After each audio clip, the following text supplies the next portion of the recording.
Rob Refsnyder was born Kim Young-tae in Seoul, South Korea. At only 5 months old, he was on a plane to Los Angeles, set to be adopted by Clint and Jane Refsnyder, their second adopted child of Korean descent, who put young Rob in sports right away. Sports was always, on the television, background noise. Kind of just grew up around sports. When he'd watch television, whatever the sport was, he'd pick up the ball and he'd try to imitate it. And he really liked sports. You could see, he was very athletic. Rob's love of sports only grew when he attended Anaheim Angels games, learning and developing his scrappy persona. I think it was easy for me because my parents taught me that, you're not going to be the most talented, you're definitely not going to be the fastest, tallest, you're going to have to earn everything, and you better get after it. But I remember saving my money and being like, I want to go to an Angels game. He's a fierce competitor. I used to throw the ball outside of his regular catching range to see him dive for the ball. I remember just that was a mantra in our house when I played sports. Whenever we played board games, we were trying to annihilate each other. When he played Candyland as a kid, if he lost, the board would go flying. I'm never going to play Candyland with you again. And then 5 minutes later, he'd come back. I'm going to beat you this time, because, we'd lose on purpose occasionally. My dad, rushing home from work, taking me to practice or watching me games. All the money, the countless money, looking back, they spent on me for tournaments and things like that, and hotels, and it's just so cool just to have, a support system as great as they were for all those years.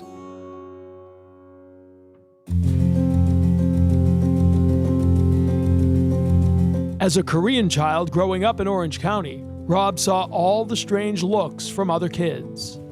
I've read stories, and you've talked in past about, as a young player, when you're playing AAU, and you're playing tournaments, you're playing high school, the name Refsnyder gets announced, you step up, and there's kind of a murmur through the crowd. Refsnyder's a tricky name for people to say sometimes, and obviously my parents and Refsnyder didn't really go hand in hand, so it's always kind of a joke between my dad and I. My dad's 6'8", white, he had ed hair growing up, so we couldn't look anything, just more opposite. So it's fun when we kind of interact and talk about, our appearances and things like that. We have a pretty good sense of humor about it. It can be a fine line between people saying you don't look like a Refsnyder and I've read, especially when you get pretty good at a sport, now you got people heckling. Did you hear, did it cross the line? Did you have to deal with some of that as a kid?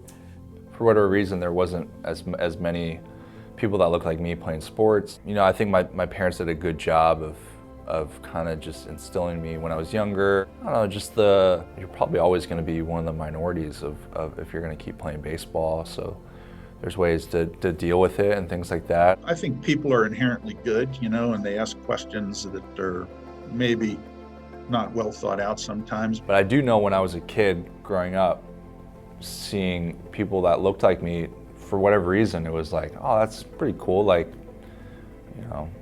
He's playing baseball and he kind of looks like me, or he's playing this sport and he kind of looks like me. And that's a real thing. Call it what it is. I think the exciting part is now, I think somebody from the media was saying how, Asians in little leagues and things like that are growing. So that's pretty cool. It's really exciting to hear, and baseball is such a fantastic sport, right? And you just can learn so many great lessons from it, and just to hear that, numbers are up, that's pretty cool. Just one sport wasn't enough for Refsnyder when he got to Laguna Hills High School in Orange County. He was a 3-sport letterman. Laguna Hills looking to keep it rolling. Refsnyder drops back, looking. He does find a man in the end zone. Touchdown, Laguna Hills. Leading his team to an undefeated season as the quarterback and the division's Offensive Player of the Year. Extra effort, he's in. Touchdown, Laguna Hills. Despite offers from Pac-12 teams to play quarterback, Rob saw his best path towards a college scholarship on the baseball diamond. Why was it baseball? You were a multi-sport star, quarterback. Why baseball? I wanted to give back to my parents, and a scholarship would be pretty cool to earn that. Realized pretty early on that basketball wasn't going to be the sport. I loved playing high school football. It was the best, right? We did pretty well my senior season. The only one left to sing is the Fat Lady. It's all over. Laguna Hills 28, Mayfair 21. The Hawks are the Southern Division champions for 2008. I kind of realized baseball maybe gave me the best opportunity to get a scholarship and kind of go to the next level. I was like, I'll go to college and, I guess I'll see how good I am, how I stack up. I guess my parents always kind of kept the expectations, like, you're just gonna have to work your ass off and kind of see how you stack up.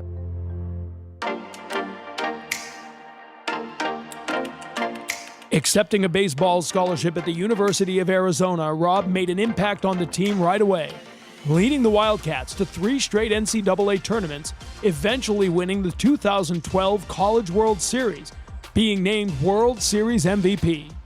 You guys end up winning the World Series, College World Series MVP. What was that experience like? It was great. Kind of just starting something from the very beginning as a freshman and then seeing it your last year in college with some of your best friends. All the hard work. It's one of my fondest memories as an athlete, and kind of just goes down to, like, you go to professional baseball and you're like, man, you want to experience that. Just seeing a bunch of guys come together for one goal, it's pretty special. The 2012 MLB draft took place during the same College World Series when Rob took a call from the Yankees he'll never forget. I was with my wife now, but she was my girlfriend at the time. We were in her apartment. We were watching on the laptop a little bit, or kind of looking at the laptop. I remember my flip phone being on loud, and I was just, man, let's get out. Like, I'm tired of just looking at the screen. You see guys getting drafted, and you're like, oh man, what the heck? Just the competitive nature of yourself. I think everyone has that moment in the draft, like, oh man, I'm better than that guy, or that guy really? And it's like, I'm sure tons of guys said the same thing when I got drafted, but we went to the mall, and then I got drafted. Being an ardent Philadelphia Phillies fan throughout my life, getting drafted to the Yankees was a bit of a, but I gotta say that they were a class organization. Played the College World Series, and then you get thrown into professional baseball. It happened so fast, and then it's kind of crazy to look back. Yeah, it was a whirlwind for sure. In the 2015 season with the AAA Scranton Wilkes-Barre Rail Riders, Rob excelled throughout the summer, hitting over 400 in the month of July alongside teammate Aaron Judge, when a call from a New York number came through to his cell phone. I was in Buffalo. I forget the movie. The Fugitive. Harrison Ford. Aaron Judge was my roommate. We were in the hotel, and I was getting a call. And it was an unknown number, but I was so locked in The Fugitive, it was getting to, like, the very nitty-gritty of it. And I was like, man, I wanna finish this. And Judge was like, you gotta answer it, dude. It was a New York number, and I was like, oh, I really wanna finish this movie. It was on the TV, you couldn't stop it. And Judge, like, turned the TV off, and then I answered the phone, and but that was kind of funny looking back at it. You hang up. Yeah. Flip phone. Yeah. I had an iPhone. But okay, all right, good. Minor league budget. Yeah. Do you call? I mean, who do you call? What's the sequence? Is it a blur? Yeah. I called my mom, asked what the weather was like in Boston. She kind of got it. She's like, let me look it up. She loves the weather, so I was like, oh man.